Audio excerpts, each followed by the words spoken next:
Look, for the first time in social media history, we as a collective on this app have the power to hold our government and our elected officials to a certain extent accountable.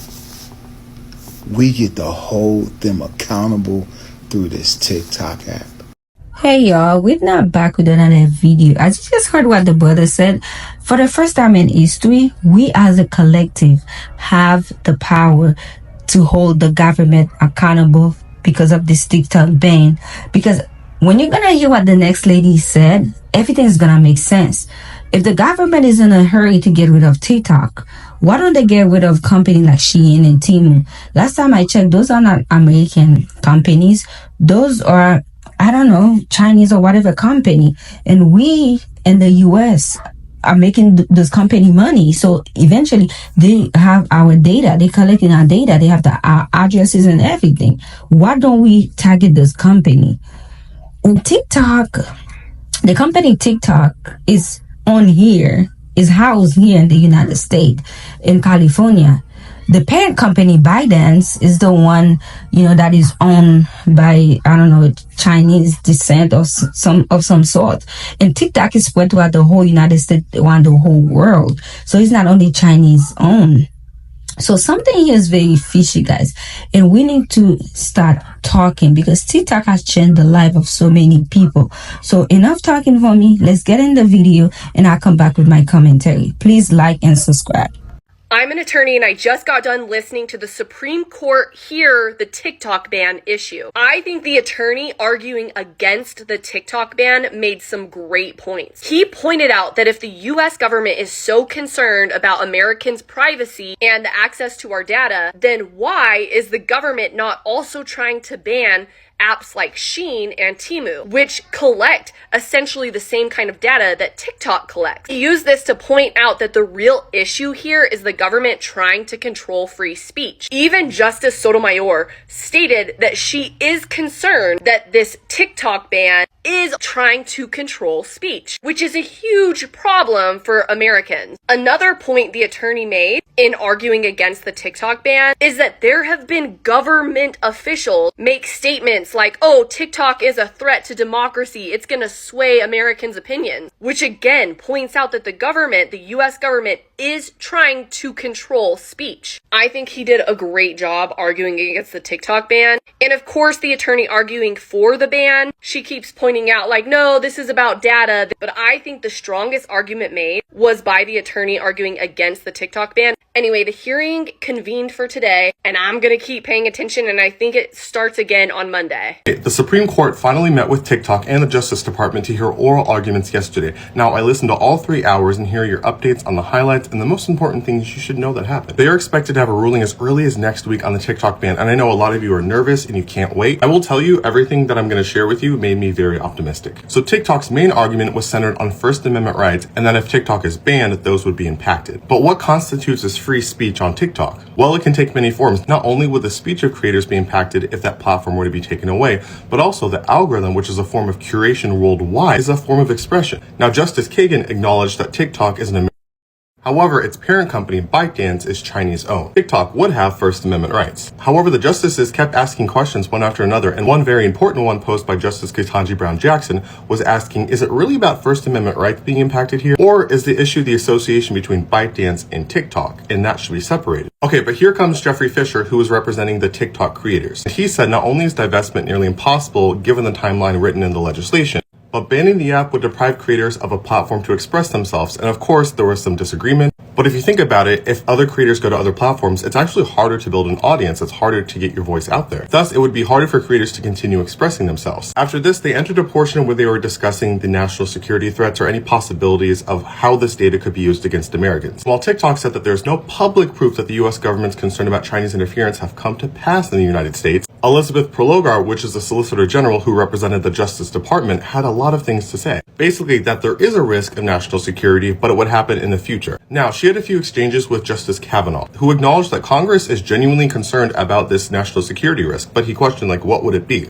And they basically pointed to a generation from now and that people currently using TikTok, all of their data is being collected. Thus, if they join the FBI, the CIA, or the State Department, there would be possibilities of espionage, flipping people into spies, and that their own data could be used against them. However, a lot of the justices seem divided on the potential covert influence of like propaganda or the algorithm, the For You page. And while the Justice Department was formulating some of the arguments, some of the justices honestly sounded bored, annoyed. They were picking a lot of the argument apart, which is good. There should be pushback. However, when addressing ByteDance and TikTok, the justices wanted to know if TikTok were to be banned, if the legislation were to be upheld, and TikTok was not able to divest. TikTok and ByteDance's attorney basically said after the 19th, they would have to go dark. However, in their ending plea, TikTok basically asked for there to be an injunction granted. This could resolve a lot of questions and concerns that were posed earlier in the session. Of course, this involves the timeline that was given to the legislation, which would be impossible for TikTok to divest. It would also provide everyone some breathing room, but also it would consider President-elect Trump. Now, nearing the end, the justices asked the Justice Department a possibility that we could grant a pause or an injunction. And the answer was basically, yeah, you could do that. So cutting to the chase, while I am optimistic, I believe that the justices are going to decide probably early next week.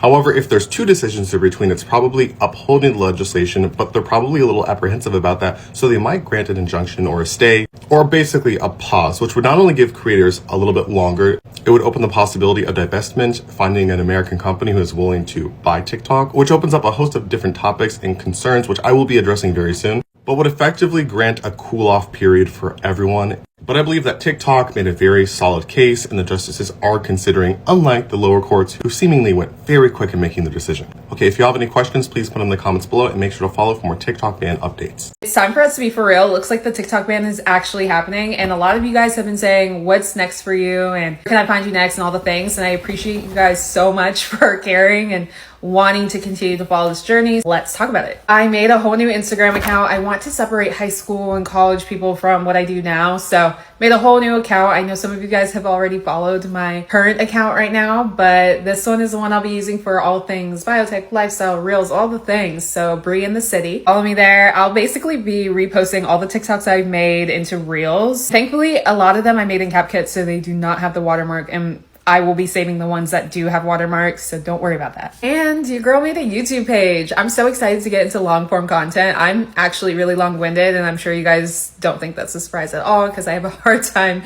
talking really fast and making everything short for you guys. So I'm excited to, expand on things. I'll probably go into really specific details about how I broke into the industry and then how I think you can break into the industry today. And from there, probably just focus on day in the life and all the things. So check that out. I'm excited. I mean, look, guys, it is what it is. I'm sure they'll create another app, but for right now, we just gotta do what it do and keep it pushing. Look, for the first time in social media history, we as a collective on this app have the power to hold our government and our elected officials to a certain extent accountable. We get to hold them accountable through this TikTok app. All of their deeds, whether good or bad, is up for scrutiny in real time. And they don't like that, bro. They do not like that. We have created a check and balance to our own government. You have the legislative branch, the judicial, and the executive branch of our government. And then you have us on here on TikTok, the accountable branch of the government. In real time, we are able to hold them accountable. They can't hide anything. We have everybody on here. We have us. We have scholars. We have educators, private investigators, people who study the Constitution, people who are savants in the law. Whatever you want to know, you want to learn, you can learn it here on TikTok in this instant. Right then and there. People get straight to the point. There's no other app like this. You can take the average person who is down on their luck, just lost their job, pick up a phone, point it in their face, and tell a story, and it can change their damn life. There's no other app like that. Gives everybody an opportunity to find a group of people that they can jive with, bro. And they don't like that. They don't want to be held accountable. They just don't. How in the hell you're going to, in one fell swoop, take the jobs away from millions of content creators. Just like that. These people is not about to get no unemployment. They built their whole career around TikTok. They saved their family, saved themselves, and they help save other people.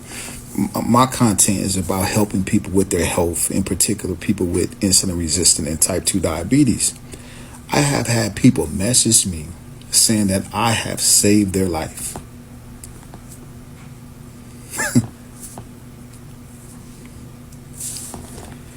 And our government said they don't care.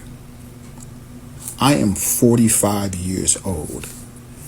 I have a damn right to say who or what gets my information. Right? I get it. If you want to ban this app for kids under 17 or whatever it may be until they become adults and they can make a decision about how their information is going to be used, okay, we can have a conversation about that. But you're telling every single person, no matter the age, no matter the education, that nope, we're taking it from you. And here's the thing, people. You went before the Supreme Court, government, and you displayed your argument. And you argued that TikTok has the potential to do wrong in the future, so therefore we should ban it. Where was that same energy with Facebook? Facebook still owe me money for allowing my information to get leaked. And did not Apple just settle a lawsuit for like what, $90-something million for Siri listening in on your conversation, and they selling that information to people? Where that same energy at? Why there not talks of them getting banned or people going to jail? Come on now. Y'all know what it is. Y'all do not want to be held accountable. That's what it is, man. At the end of the day, y'all want to do your deeds in the dark. And with an app like TikTok, we expose it on site. You can't do your deeds in the dark. You can't put out propaganda without someone on here checking you about it. An average person checking you about it. And they are expert in that field and they will check you about it. And y'all don't like that. Y'all don't like that a single individual can point this camera in his face, give an opinion, and change the minds of millions of people. Y'all can't stand it. It's a damn shame. So, guys, you just heard what the people have to say. Both party brought a good argument. So we don't even know right now because the Supreme Court is head on about the ban. And with the new president coming in office, he is pro TikTok right now. So that could make a difference. So we just have to wait and see how that play out. So let me know in the comment, has TikTok help you or a family member, or do you use the app on a regular basis? How that gonna affect you as a user and moving forward? So let me know what you think, and I'll see you on the next one.